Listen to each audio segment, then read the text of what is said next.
I was studying to be a nurse, and I was going into placements and working in hospitals and seeing health of the people. And it was very shocking. Obviously, I went in very young, so it was quite a shock anyway. But I was seeing so much chronic disease, diabetes, strokes, heart attacks, all these awful conditions. And I wasn't seeing anyone getting better. Everyone was just getting managed. And then they'd go home and then they'd probably come back in.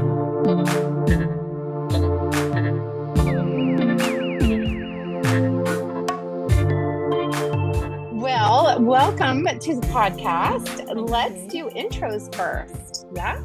So I think a lot of folks know who I am, but I don't think so many folks know who you are, because this is kind of like a bridge of an audience, right? Like you have an audience on your socials that might not be the same as my audience. So let's do some intros. Tell us who you are, where you are, and what you're all about. Yeah, so my name's Lucy. I'm a nurse, an adult nurse from the UK, and I just started posting on Instagram under the name That Carnivore Nurse. So I eat carnivore lifestyle myself, and I suppose Instagram is just there to of living that promotes health and healthy eating and an alternative to disease treatment and management, I suppose, really is what it's coming at. Well, we're going to go a little deeper, and by virtue of your focus now, the audience knows what we're here to talk about, which is weirdly super controversial. And I'd love to kind of address some of those topics. I would love to say one of the reasons I'm super interested in having this conversation with you is, first of all, we are both healthcare providers doing this very counterculture diet. So I've been carnivore for over 100 days now, life-changing results,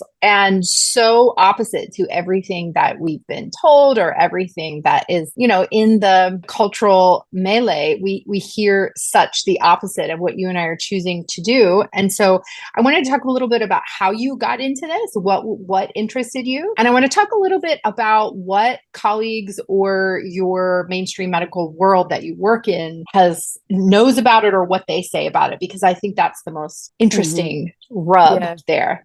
So how did you get interested in carnivore? So it's quite a long story. I'm a bit of a rambler, so feel free to stop me, but bring it on. I had two things going on in my life, my personal life, and then my experience entering healthcare and seeing it. So I'll start with me. When I was like 17, I moved home, went to uni. I was quite young, and I had that classic uni experience, like drinking loads, eating awful food, that 17 and just moved out sort of situation. And it kind of caught up on me, and I gained like a little bit of weight, and I felt really bad. And I was like, oh my goodness, like something needs to change. Like I was really insecure as well, very self-conscious about my appearance, just teenage girl things. So that sent me down a path which I think a lot of girls out there, and boys too, can probably relate with, of like really restricting my diet. I didn't want to gain weight. I was so scared. I was like, oh my goodness, I was always slim anyway. Looking back, it was really like, but it sent me down this path, and I lost a lot of weight. I had a very short, intense period of restriction, and I lost a lot of weight. And it was maybe like 5 months, 6 months, and at the end of that I was like, oh wow, like I got what I thought I wanted, and I feel awful. So I realized, you need to do something here. Your goals are wrong, and now you feel bad. Something needs to change. This isn't what you thought it was going to be. So then it kind of left me in that situation of, okay, like what do I eat to feel good? How do I rebuild my body? How do I get my health back? I was kind of in a bit of a mess, physically, mentally. So I wanted to know how to make myself better. So that sent me down the rabbit hole of diet. And I started off with a very whole foods approach. I knew that ultra processed foods, these fake foods I call them, were not food. I knew that wasn't the answer. Like that was one thing. So I knew I had to focus on whole foods. But I started off with like a lot of grains, lentils, porridge, very carb heavy, because I also had this like message that carbs are essential, and that these were the health foods. You see all those like pictures of everyone with their morning porridge bowl and all these nuts, and like they look so good, and you think, wow, that must be what health looks like. So I went down that route, and I felt better just because I was eating more food. So I just needed more of anything. So it obviously was going to make me feel better. But I would have like a porridge and an apple for breakfast, and I'd want to fall asleep about half an hour after. I had no energy, and I just thought, wow, like I'm 20 at that point. Why am I falling asleep after breakfast? That just doesn't make sense. And I was still eating ultra processed food at this time too, and I found it very hard to not eat. I had this compulsion to eat them. I was very drawn to them, even though I didn't want to, but I had this compulsion and I hated it. And I would eat them and I would overeat them, and I really couldn't control that. And so I could see this going on in my life as well. And I hated it. I realized that like carbohydrates weren't working for me, that porridge was not working. So it led me down the road to ketogenic diets eventually. And I found Dr. Eric Berg first. He's like a big keto doctor on YouTube. And he really helped like that initial introduction to the ketogenic diets. And then so I slowly transitioned to more into a ketogenic, high fat, low carb diet with loads of vegetables. So naturally I did increase my meat and my egg intake, but also loads of vegetables and olive oils and nuts, avocados, like the classic ketogenic foods. And I was seeing myself feel better, but I still couldn't get rid of this ultra processed food compulsion, I call it. It was really like an attraction that I couldn't stop. And I kind of just thought, oh my God, it's just life. This is normal. It's just I'm meant to feel. Does everyone have this sort of thing? And I really, really didn't like it, but I felt like I had no control over it. So whilst this was going on, I was also doing my nursing. I was studying to be a nurse, and I was going into placements and working in hospitals and seeing health of the people. And it was very shocking. Obviously, I went in very young, so it was quite a shock anyway. But I was seeing so much chronic disease, diabetes, strokes, heart attacks, all these awful conditions. And I wasn't seeing anyone getting better. Like everyone was just getting managed, and then they'd go home and then they'd probably come back in. And I had one place in the diabetes nurse specialist team, and that one really was like what made me think, wow, there is definitely something going on here, because the message was very confusing to me. It was eat anything you want, cake, whatever, it doesn't matter, just cover it with insulin, just make sure you inject enough insulin. And it didn't sit right with me. I didn't understand it at all, because in my head I was like, these people have a condition where they cannot metabolize carbohydrate, so why are we not just removing the carbohydrate? Like I couldn't get that out of my head. It just didn't make logical sense to me. And in that placement though, they had a diabetes dietitian, so the patient would see the nurse, talk about their insulin regime, and then they would go see the dietitian. And the dietitian advice was very confusing to me, because it was really like, eat these carby meals, have this and have this, and then they would teach the patient how to titrate their insulin to correlate with the amount of carbohydrates they were eating. And I was like really confused at how are these people meant to count all the carbs, know exactly the amount of carbohydrates they were eating, and then be able to calculate the exact amount of insulin they need. And insulin can be very dangerous if you overdose yourself. That can be a medical emergency. So this isn't like you'll be fine, just go home and you'll be fine. Like that's quite a serious thing to ask of people. And the type of people that were in that clinic, they didn't even know what a carbohydrate was, let alone doing something like that. And I just thought, wow. So I had my personal experience, and then seeing what I was seeing, and they both kind of met at ketogenic diets. I realized that people are ill for a reason, and it's the food. It really is the food. And then I was realizing it's the food that was getting them there, and it's the food that can get them out if they know what foods to eat. So I became so interested in it. I couldn't get it out of my mind. It was just something like, whoa, what am I seeing? And I ended up writing my dissertation on uni on the barriers and facilitators for implementing low carbohydrate diets for adults with type 2 diabetes, because I understood that it's possible that you can reverse your diabetes with a diet, but why aren't people doing it? That's why I wanted to know, why is this not a thing? So through that, it came out that from the findings of the studies, obviously it was like small sample size and there weren't many studies on it, but from what I got, a lot of it was just lack of support, lack of information, and the impact of the current guidelines confusing the waters. People were just confused. Some of the quotes from the studies were they had diabetes and they went to their doctor and say, I want to cut my carbs and try this high fat diet, and the doctor would laugh at them. So it was highlighting, whoa, there's like an issue here. And once I was even if the patient education could catch up, the physician education is. Yeah, exactly. Behind. I mean, it's like we have two everything is working against each other. Like it's really tough. So when I was researching for that, I was getting more and more into the whole low carb world, and then naturally I stumbled upon Carnivore, Dr. Paul Mason's video on fiber, and it blew my mind, because at that moment too, I was eating loads of vegetables, basically meat and vegetables, ketogenic, and I wasn't still feeling the best. I was still addicted to ultra processed foods, and I thought I wanted, I felt like this still isn't right. So when I stumbled across Carnivore and realized that, oh my gosh, I don't have to eat the vegetables, I can be healthy and healthier without them, thanks to Paul Mason, that was when I was like, I have to try this. So I tried it and not gone back, and here I am now talking about it on Instagram. So yeah. And how long has it been now? Since March last year. But I went traveling over summer. Almost coming up on a year. Coming up a year. Yeah. I went traveling over summer, so I introduced like some things back, because you're busy, like hostels and stuff. And that was fine. It was interesting to see what it was like to reintroduce these things. And when I had finished traveling, I was so relieved to go back to like my eggs and my beef and my butter. So, but yeah, I'd say like a year. Yeah. That's amazing. Well, I have so much to correlate. And I just want to say, like, most of our listeners are providers, nurses, midwives, doctors, lactation consultants, what have you. Most of our listeners are providers. And so I would say this is one of the privileges of being a provider, is getting to see pattern recognition, getting to see the mass, right? Mm-hmm. When it's just you or your friends or your family, it's harder to get a concept of what's happening. And I just really related with what you said of like seeing it from the patient perspective. When you see so many patients in a row, you can be like, something's not adding up. Because you're not just in your own little bubble, like I'm seeing it. It's powerful. Yeah, it's really powerful. And so I would just challenge all of the listeners, most of whom are midwives, to really reflect on the diseases of pregnancy, on the complaints of pregnancy, on the challenges that your clients come to you with, and really reflect on that, because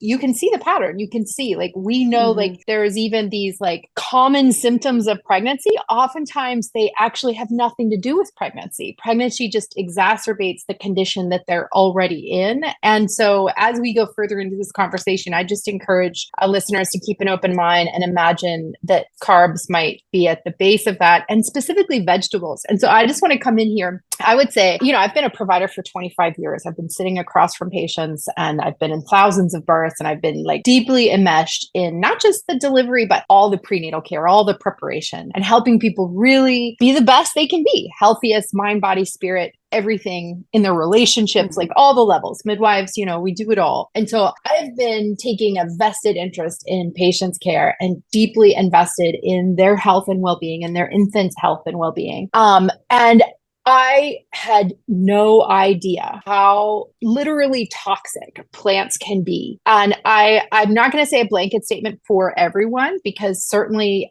we are a diverse species, and lots of people have lots of mechanisms and et cetera. So I'm not doing a generalization here. But I would say from my own experience and the few number of patients that I've counseled in this concept, the difference is remarkable. So from my own story, I had been keto for a long time. I had definitely been meat-based. I had tried vegetarianism a long time ago and really just had gotten sicker. So I got off that.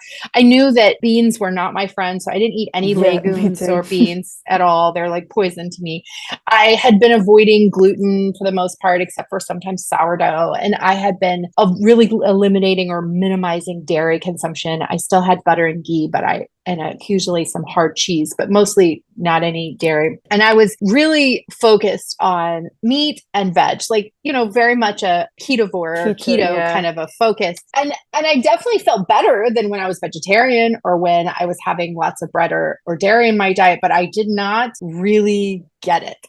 It wasn't until I kind of hit this crisis myself in work and all kinds of things. And I just kind of hit this crisis and decided to make a big change. I have been a fan of Eric Berg, Paul Salindo, I can't remember his last name exactly. Saladino. Saladino. Yeah. We'll link all these in the show notes.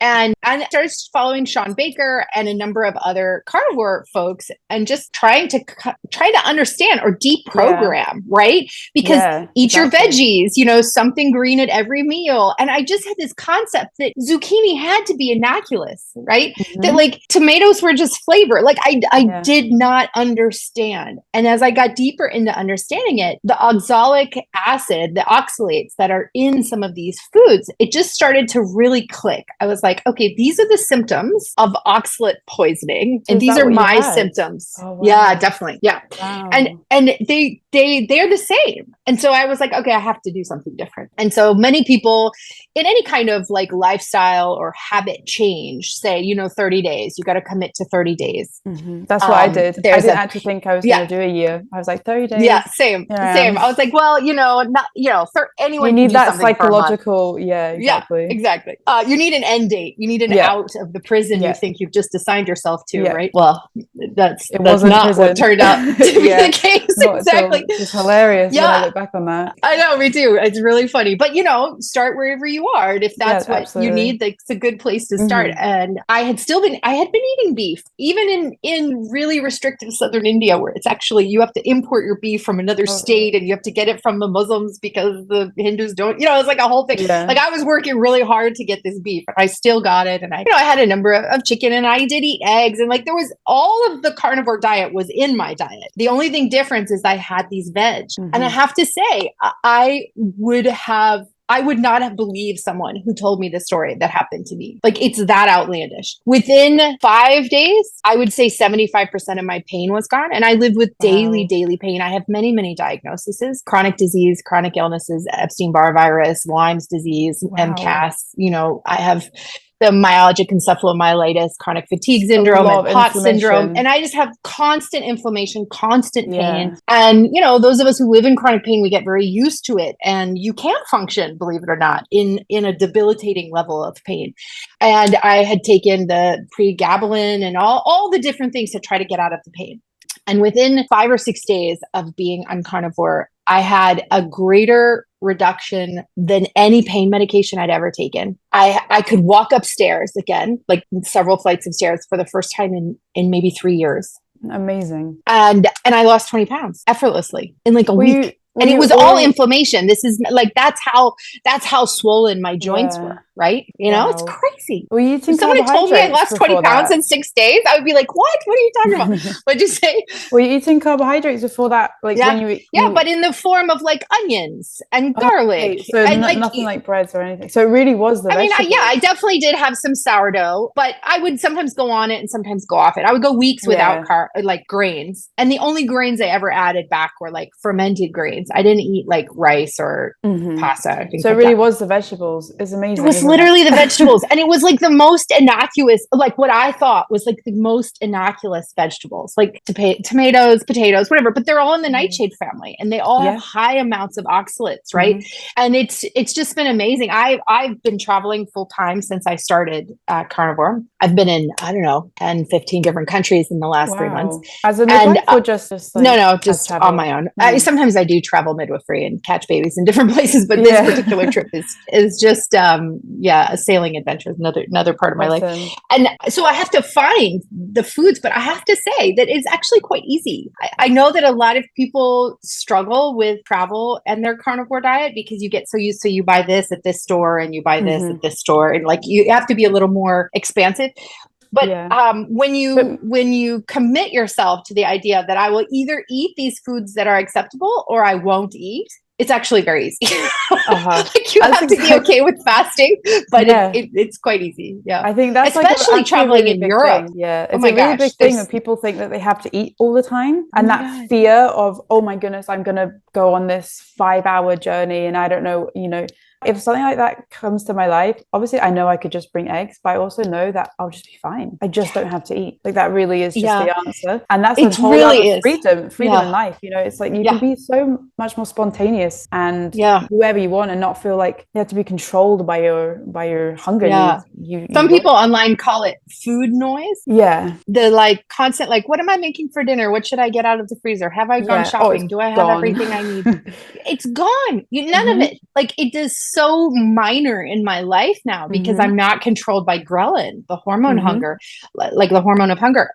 When you don't have ghrelin in your system, which you don't when you're not burning carbs, it's like freedom of an extraordinary measure. It is amazing. And then you have so much more space in your head to just live. Like, I really feel like I was like not really living before because I was hungry all the time, waiting for my next meals, thinking about food. What am I going to make? Or what do I feel like? What do I feel like? If I was to add up the amount of hours and days of my life I spent thinking about stuff like that, I mean, it's kind of depressing, but now I'm just so grateful that I just don't have that problem anymore. And I'm really really the food noise is like seriously, I want to clap for you. It took me half my life, but I would say like the food noise is like a side benefit. Like that isn't even what anyone goes into this for. No, I mean, I guess if you have eating disorder, I didn't maybe even think but that would. Well, to me, I kind of did go in thinking I didn't think it would work, but in my head I was like, oh, maybe this will help me because everything else hadn't really helped me as much. I felt better, but I really wanted to just get over it, and I didn't realize it would be that profound. I didn't realize it really was going to be that, but yeah. I'm so grateful for that aspect of it. It's amazing. Well, before when you were talking, you said that you had this compulsion or even this addiction for the processed foods. And I want to just dive in on this a little bit. Like it is actually a drug. Sugar is a drug. It is absolutely a drug. And it's not just like the sugar, it's the ultra processed food product. It's the fat and the sugar and the salt made in a lab to the perfect proportions to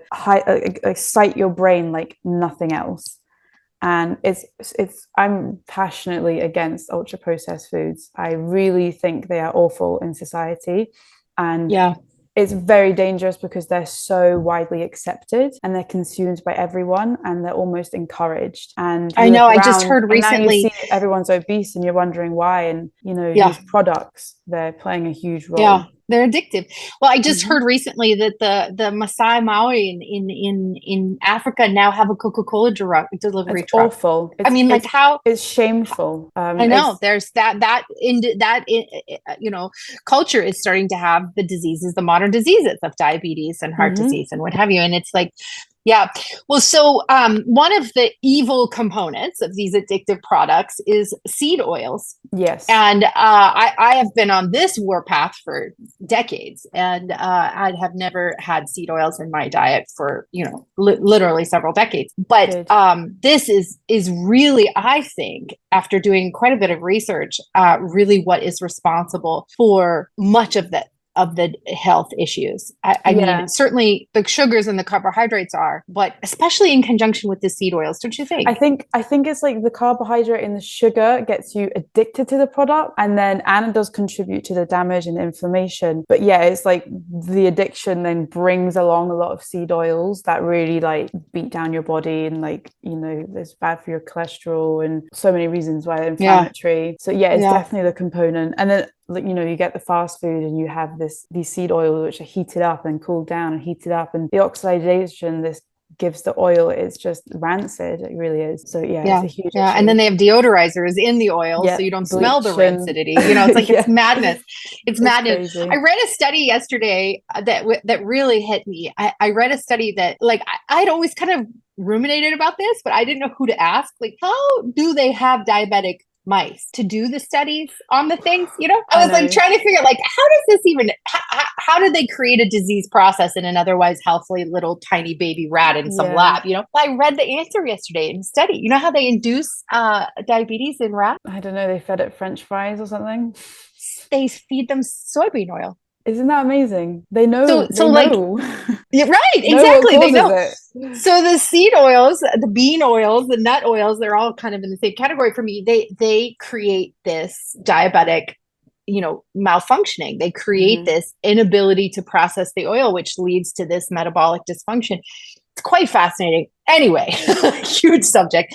That's a rabbit hole. Ask you, it is a rabbit hole. Let me ask you this. Do any of your mainstream colleagues know your life, know your Instagram channel? What do they have to say? I have approached the subject with one of my charge nurses because I am looking to cut down my hours at work to focus on this, because I've suddenly have this opportunity and I have to take it. I want to take it. I do feel like, my time is well spent here. I do love being a nurse, and I'll always be a nurse and everything, but I have to kind of pursue this now because I think it's really important and we need more people talking about it. So I've approached it to my boss, and she actually had heard of the carnivore diet because one of her friends had done it. So she wasn't as like, I was expecting her to be like, what the hell? What are you doing? Sort of thing. But no one else at my current job, I've not spoken to them about it. I prefer to just keep it to myself. It's just like conversation at work that I'm just can't really bring myself to have. I'm obviously always open to it, but from previous experience, like it really does, it flies over a lot of people's head, and they really just think, oh my God, you only eat eggs and meat. That's insane. They can't fathom it, which I think is so interesting. And it usually happens obviously like in the lunchroom, and they're literally eating like crisps and, you know, whatever, pastas and all these foods that I'm like, ooh. But no judgment, you know, they can do what they want, and I'm going to do what I want too, and I'm going to eat meat and eggs. So I just try and avoid the situation really. But it does make a major impact in your social life because you can't do meals the way meals happen in our culture when you're carnivore with non-carnivores, you know, like there's those great images of Sean Baker and Bella, the steak and butter gal, and Anthony Chafee. They're all having this great, you know, steaks on cutting boards, you know, and they had this, I just saw they got together for some conference or something and they're all out there eating. And I was like, yeah, I want that, but there's just so far and few between. Like there are not very many of us. So it like really impacts your social life. You can't have dinner in the same way. There can be a social dilemma. And when I first went carnivore back last March, I was still where I was for uni, and I was living with my best mate at the time who's vegan, which I thought it was quite a funny dynamic. And like our fridge was hilarious because there was my shelf, which was just like meat, cheese, a bit of cream or something. That was it. And then her shelf full of all these vegetables, like half of them are moldy, and it was just so funny. And we once shared a meal of ice. We had ice cubes together. And that was the best meal of ice I've ever had. But yeah, it does create that like classic confusion. God. You don't really know social situations, but overall, like I don't mind it. Like I'm happy to like it's not like I don't sacrifice it really, because you can still go. You just can still go to all of these things. You just find a way, like eat before, or maybe they have carnivore on the menu, you know. And sometimes you realize that you're actually suddenly so much more present for the people and the experience rather than the food, and there's a beauty in that as well. So it's not all bad at all. And then, you know, you've gone to bed feeling good, having eaten meat and eggs, and you'll do that again tomorrow. And I prefer it that way anyway. So great. Well, I think now is a great time to talk about definitions, and I think a lot of people get confused by all the vernacular, and they get kind of like, you know, what is this, right? So I thought we should walk through a few definitions in case anyone listening is like, I want to give this a shot. So there is, carnivore is also a spectrum of eating. And I think it's important to really define that. Yeah. It is very, very, very, the strictest kind of part of this spectrum would probably be the lion's diet. Would you assume that? Beef, salt and water. Yeah. Beef, salt, and water, solamente. Like that is it. Definitely. Nothing else. And then kind of one little notch above that would be all ruminants, salt and water. And so that would be any hoofed animals. So from that, not just beef, but you could also include buffalo or elk or, you know, what have you. Yeah. Lamb, goat, that kind of thing. So that would be kind of one step forward. And then there would be kind of what I guess I would call as like free range carnivore, which would mean you also would have anything from an animal, which could include goose or turkey or chicken. It could include seafood. It could include dairy, these kinds of things. Yeah. And that is where I would say a lot of carnivore people live. Yeah, that's where I sit. Yeah. Yeah. I would say so. I think for the people that are coming to carnivore just to feel healthy, I guess, and not if they don't have any really intense autoimmune, I think that's where a lot of people sit, because there is that slight more variety. The sustainability is a bit easier. If you don't have a very, very intense autoimmune condition that you know you have to be very strict with. So I think that sort of carnivore allows for that sustainability in your life. And then there's what I would call dirty carnivore, which is like all of the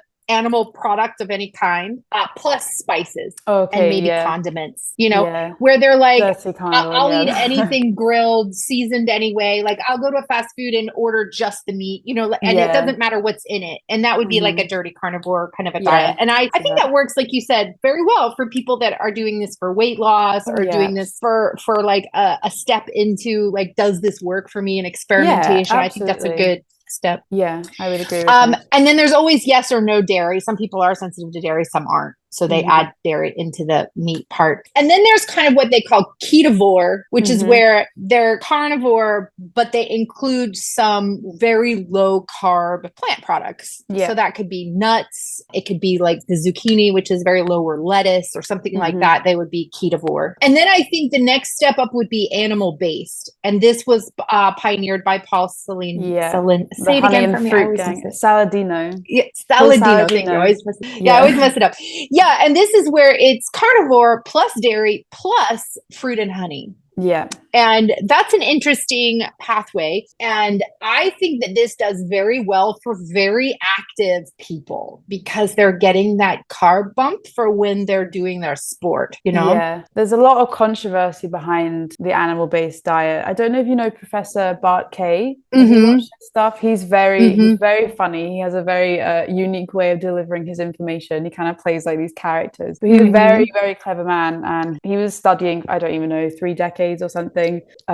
He's very well read in human physiology and cardiovascular disease, all these things. He talks a lot about combining like your energy sources, what happens when you're having glucose and when you're having fats at the same time. He talks about the Randall cycle. I don't know if you've heard about that. Keep talking. It's really, I found it really interesting how, when I can't go into it like he will, but I would recommend to you to go watch it on YouTube if you've not We'll link it. Yeah, we'll link it in the show notes.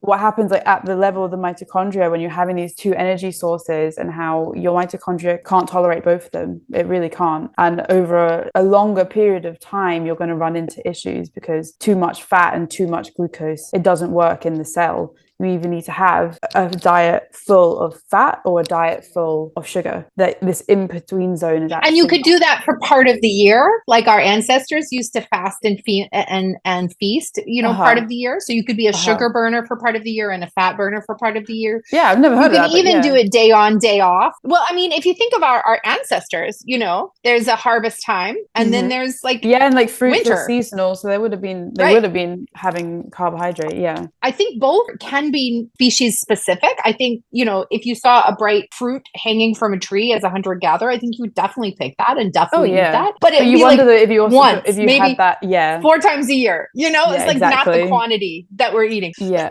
But you would be hunting meat all year long, right? And so there would be periods of famine where you are fasting, and then there would be periods of feast, but the feast would be very small. There'd be a few weeks, you know, that kind of thing. So I agree with that philosophy and that proposition very, very highly, because I think, you know, as I've experimented my own body, when you are, when your body's given the choice, it will always defer to sugar burning, 100%. Like that is prioritized because it's such fast energy. And so then the fat can't really be used for energy. And so it's stored. And so then you flip that and you have just fat. The body will absolutely switch over to burning ketone bodies. And I really do agree with that. But I think for some very active, very metabolically healthy people, animal-based is just like a clean diet. I think it works very well for some of those folks that look like Paul Saladino I guess one thing super though is active. Like, sometimes with metabolic health though, just because someone can appear that they look well, are they well? I guess that's true. I guess that's true. But I've heard a number of people that have started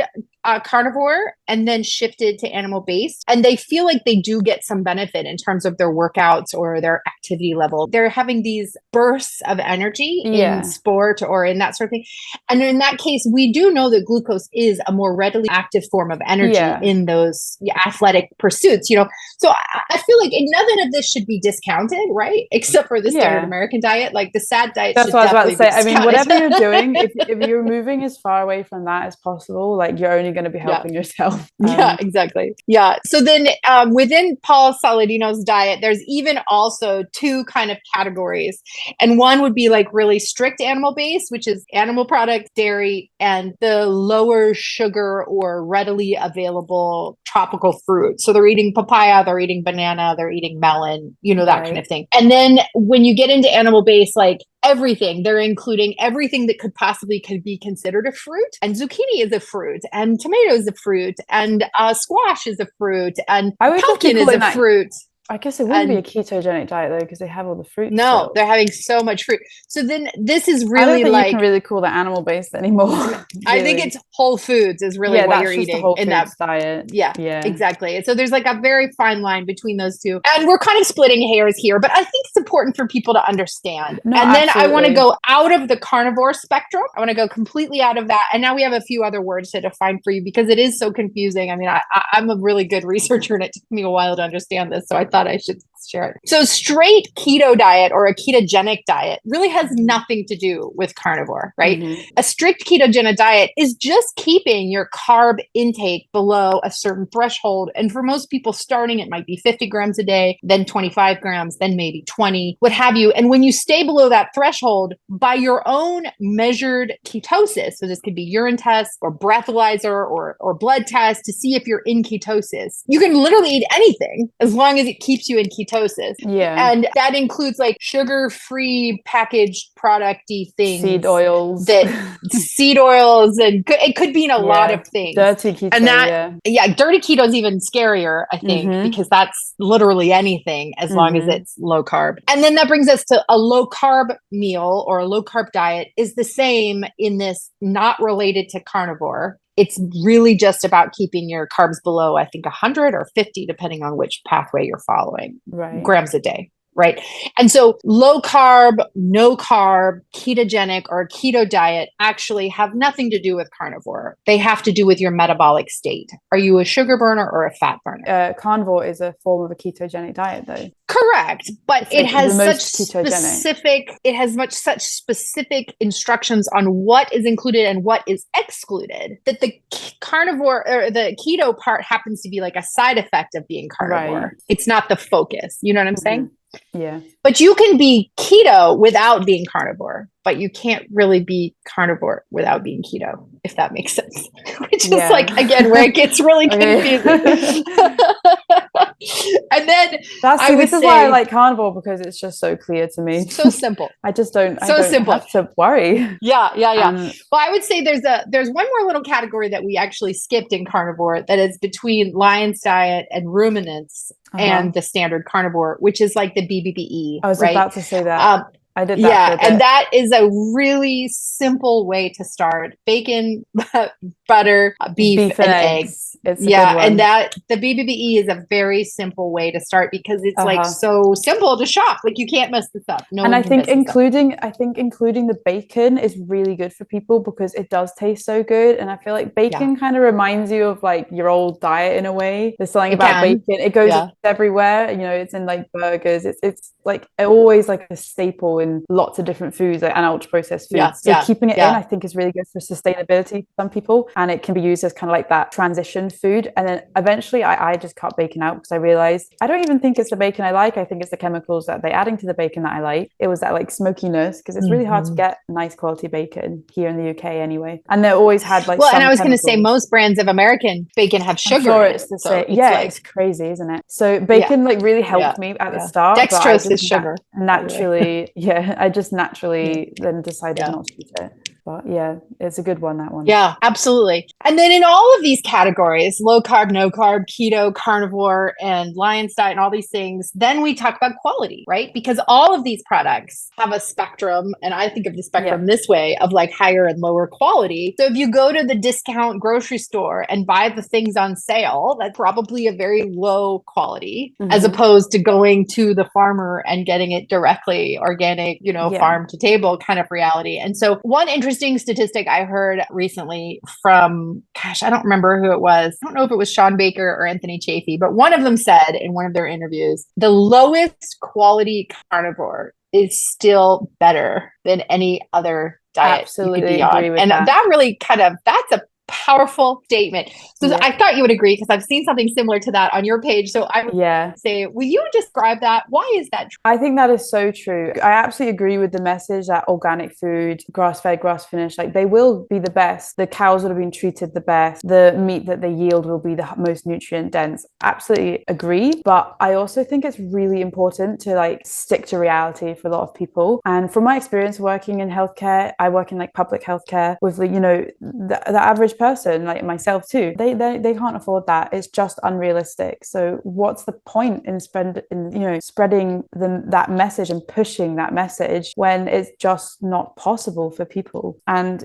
people are struggling to know what the carnivore diet is, let alone then like the nuance within it. And I think to just send the message that like, look, as long as the best eggs to eat are the eggs you can afford, and you're going to be better on that than like anything else on the shelf. Like, it doesn't matter what you pick up, the cheapest egg we is just take a minute, like let's better. just clap that one. Like that is so it's good. so important. And I feel like there's a lot of carnivores out there that are like organic, grass-fed, grass-finished, organic, and like they're really pushing that message, and I agree with them. But I just, from the patients that I've seen, like the people that need it the most tend to be of like lower economic status. They have lower income, like they're dealing with a smaller budget, and that's just reality. So to push the message that you need to eat the best quality food and the best quality meat to be carnivore is just, I just don't think it's right. So yeah. And I started as a student. I was eating out, and I still do. I like get a lot of my meat from Lidl and all my eggs from Lidl. Like I wasn't going to afford anything else, so it was that or I don't know, pasta,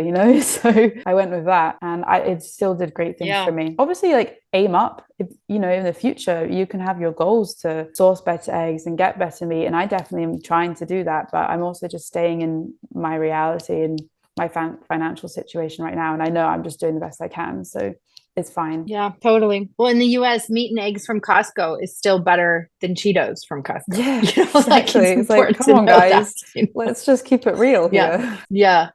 Real food is unmistakably real, and fake food, you can't identify the original ingredient even, from, it's really obvious. Well, I think anywhere on the spectrum that you find yourself, like the first obvious one is choose real foods that look like real foods. Yeah, like and that's when carnivores and vegans are on the same side of the coin, like real food, eat real food. Right. And then if you have a weight issue, if you have an autoimmune condition, if you have a metabolic issue, if you've been diagnosed with a disease, consider moving closer to what has been coined the standard species appropriate diet, which is and I would even say, like, I mean, I think it's been proven, humans are carnivores.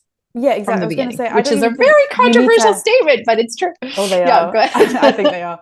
I was going to add to that. I don't think you need to wait until you have a problem with you to eat carnivore, because it is the species appropriate diet. We evolved because we ate meat, and it's only going to help you. You don't have to wait to get ill to try it. And the sooner you try it, the sooner you won't be ill as well. So you don't know. Yeah, absolutely. You don't know like how good you could feel until you try it. Maybe you think you have all your health, but you don't know. Yeah. So I'm high-fiving you on that one. Thanks. Well, have you done any patient advice? Have you been able to counsel patients in carnivore yet? Through my Instagram, it's been amazing. I've had so many people reach out to me and asking for advice, asking for, what they're in this situation, what should they do? Interestingly, I've had a couple girls that I've been speaking to with eating disorders reach out to me, and it's been extremely interesting speaking to them and working through it with them. It seems that the demographic of people is something that my account's going to naturally draw, because it's something I've experienced myself and it's not spoken about. And I think eating disorders are a very interesting topic because they're so complicated, because you have to eat something. What are you going to eat? And these people have totally lost their way with food. They're so confused. They don't know what to do. And I've been speaking to this girl a lot who's gone through the medical system for bulimia and anorexia. And, she has this option to go in as an inpatient for 3 weeks and get fed carbohydrates and horrible food and then come out and be healed, and it's just not true. It's not the reality of the situation, and it's not I don't think it's going to help her, and she knows as well it's not going to help her. And she reached out to me in this like last case scenario, like, will the carnivore diet help me? So I shared my story with her, and we've been talking a lot. We send like voice messages, so it's really quick communication just whenever she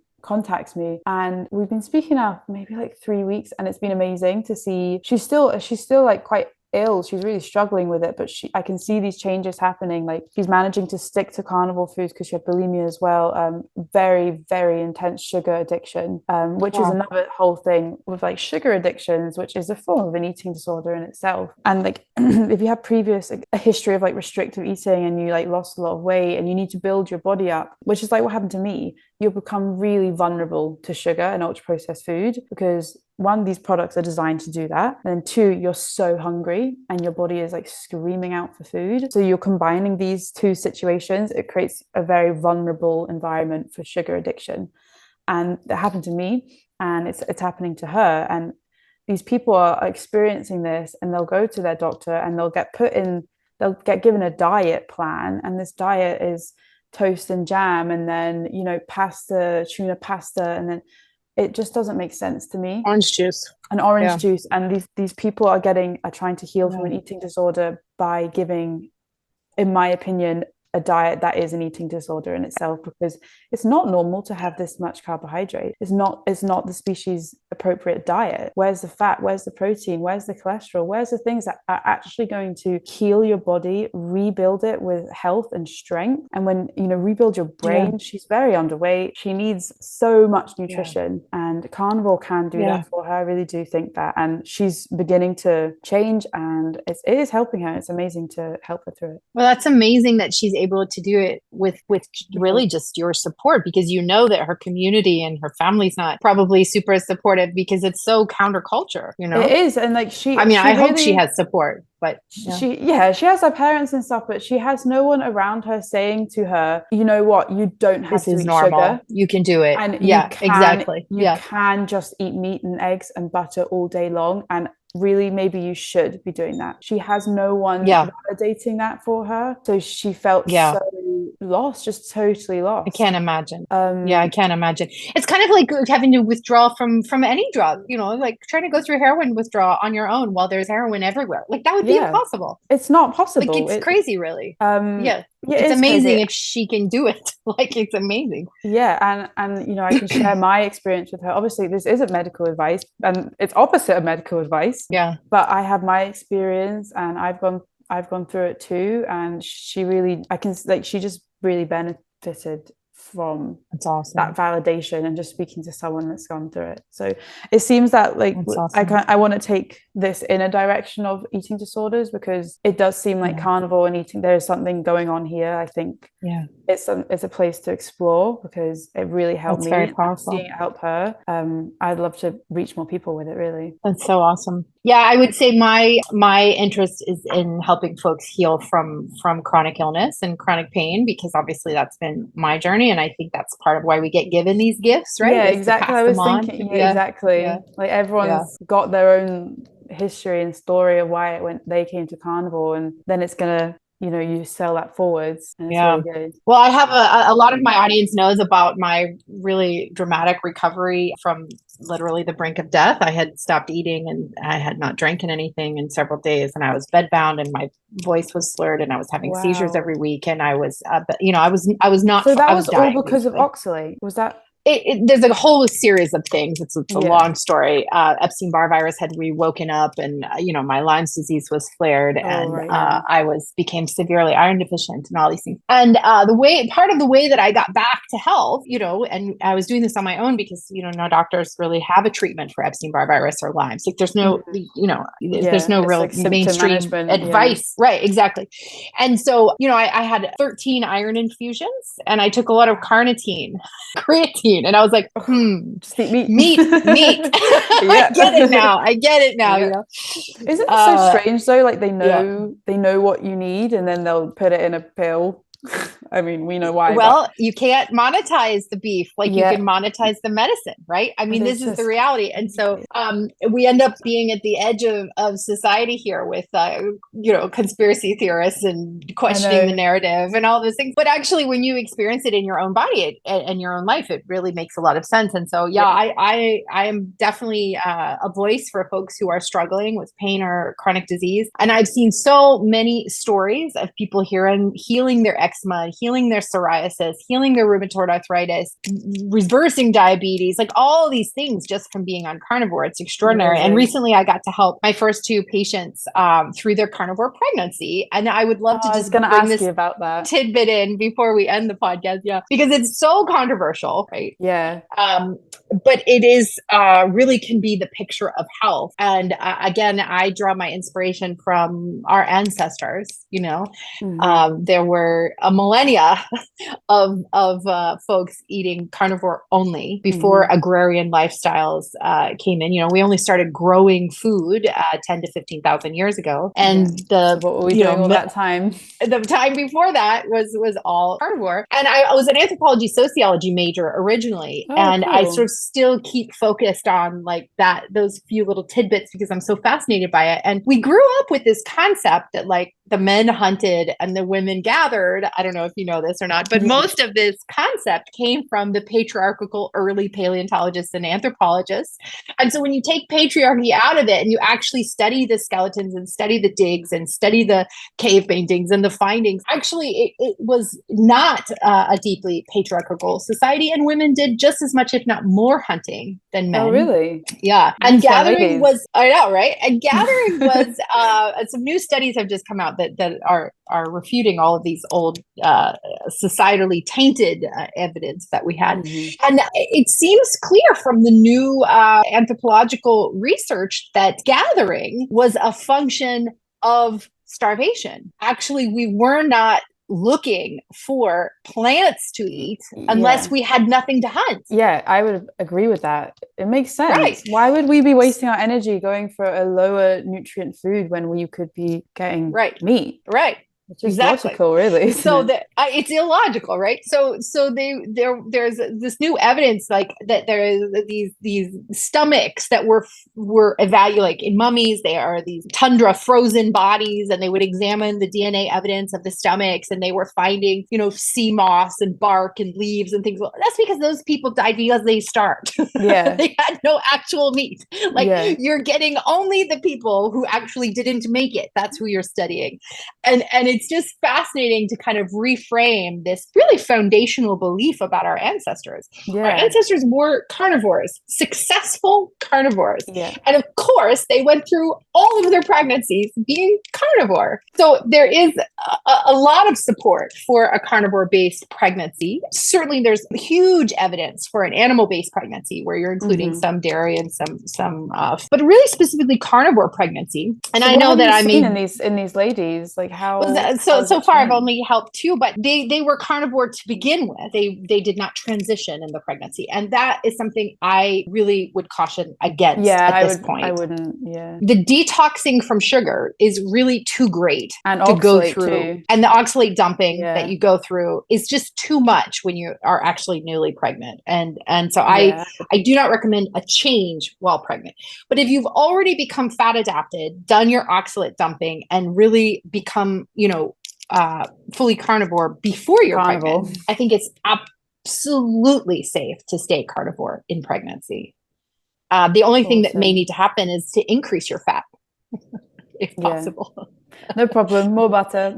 Yeah, exactly. I have been a huge fan of Weston A. Price for a number of years. I don't know if you know about the Weston A. Price Foundation.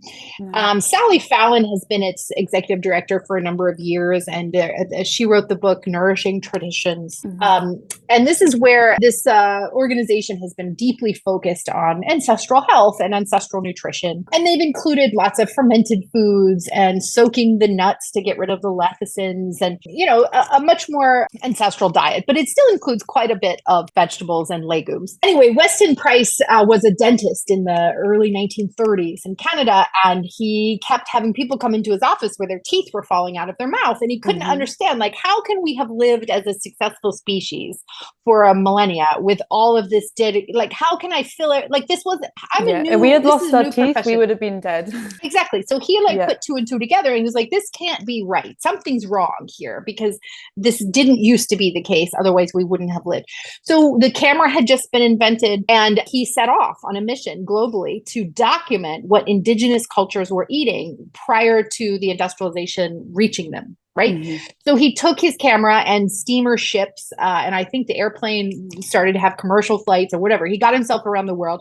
He went to the Inuits in Alaska and northern Canada. He went to Papua New Guinea and studied the tribes living in the jungles there. He went to sub-Saharan Africa and studied those cultures.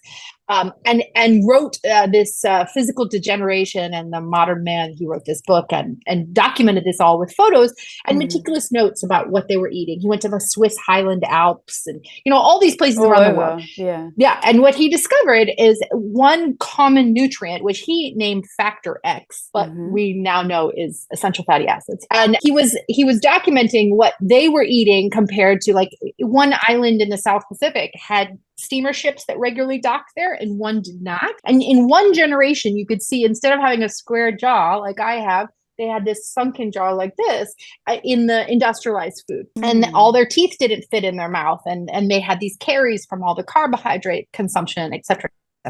So this very extensive documentation. And anyway, the essential fatty acids that were in the fat products that every traditional food culture was eating. And in Alaska, it was the whale blubber and sea blubber. And in the center of Africa, they drank cow's blood and ate milk, and there were crickets in some people's diet that had fats in it. And there was coconuts in the real tropical area that had these essential fatty acids. And then, of course, dairy and meat in the highlands of Switzerland. Like, there was different butter and, there was different products all over the world, but they all have this essential fatty nutrient. And they were all animal-based of some sort, right? It was fish in a coconut stew, or it was, butter in the highlands, whale blubber, what have you. And so he theorized that without this factor X, this key ingredient, you would have this physical degeneration. And in fact, I think, he wrote this, 100 years ago. And I think his proposal has clearly been demonstrated, by our global science experiment that we've done. But yeah, this fat is so vitally important. I try to get about 70 to 80% of my calories from fat. Are you in the same boat? I would not know. I do not track anything. I really like the eat fatty red meat and eggs and butter when you're hungry till you're full and live your life. Really, I don't find a need to track. I like intuitive eating, something that I didn't have for so long, and now I have it. I'm not letting it go. I love it. That's a huge part of carnivore for me, is just not thinking about it. Well, I'm a bit of a science nerd, and I like want the numbers for my own curiosity, and also because I'm a teacher, I want to pass it on to others. And, people do ask me, how much do you eat? I'm like, I don't know, but like I could see. I love that. That's freedom. But that's freedom, and that's kind of part of my message. Is like, it really is like another whole life. There's another whole life waiting for you, like outside of your mind and your thought around this whole. I get it. And I love that. And there's lots of times when I don't focus on anything, but just for my own curiosity, I have taken stock of it because I want to know what is the difference and what days do I feel good, how much am I eating versus days I don't feel good, how much am I eating, see how that could be useful. I eat it's just an experiment. I eat 20% beef mince and then like eggs and then add butter to that. So I don't know what that would be. It's pretty average. Well, there's lots of apps you can add it in, but I would say multiple days when I've assessed it, I'm 70 to 80% of the food I eat is fat. And I think that is very shocking to a lot of people. But going back to Weston A. Price's original research, like, it's actually what builds health 100%. And you can feel it in your own body. Like, I remember I was vegetarian. I've been attending births for a long, long time, which means up all night, lots and lots and lots and lots of nights. And I was in the early stages of my illness. This probably was in 2005. I didn't know I was sick yet. I was just feeling run down and feeling joint achy and muscle achy and just head achy and just not great. And I was at a birth, and this was probably the second or the third night I was at this birth. You know how long first time mom's births can just go on and on and on and on, and you feel like you're just going to lose your mind. Yet you have to keep supporting them and all these. Anyway, it was like the second or third night, and like I felt like my body was like screaming, like and of course sleep.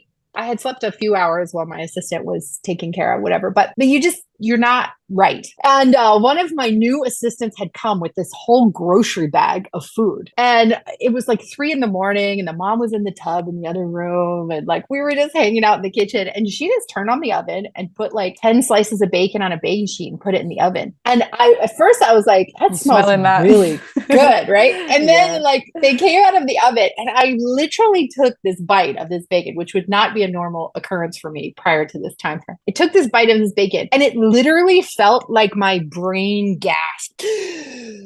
Like Thank my God. brain had been holding its breath. Yeah. And then like the fats, like all I can equate it to is I must have been like drastically deficient in myelin sheath covering, you know, like these essential fatty acids cover the nerves in our brain. And it literally felt like my brain took a breath. I don't know how to describe it. And so after that, I added more and more and more and more meat back. And it's been this very intuitive process of like finding the pathway through. And so leaving all vegetables was a really interesting experiment. And I will never go back. Will never go back to any of them because how I feel is so dramatically different. And it's funny because like the biggest reason that made me eat vegetables in the first place was because I thought they were good for me. I didn't even enjoy them that much. And that was what was keeping me with them. So now that I know that's not true either, I'm like, what could possibly bring me back to a vegetable? Because I'm not so sure. Nothing. Totally. Which is great. I agree. It's a great way to be, I think. I agree. That's a great way to end this. Nothing will ever bring me back to vegetables. That's a perfect quote for the end. Oh, Lucy, this has been such a pleasure. I need that on a t-shirt. I know. Nothing will ever bring me back. I'm so grateful for this conversation, for getting to talk about what it is to be in the medical field and also do this very counterculture diet and how it's been for you. I'm so grateful to you. Quite the combination. Folks who want to follow you on social media, where do they find you? At the moment, I just have Instagram, so it's that Carnivore Nurse, but I am looking into making YouTube. So just look me up. It's going to be the same name everywhere. So that Carnivore Nurse. We'll share it with everyone. Thank you so much, my friend. No bother. Thank you for having me on. A great time. Bye-bye.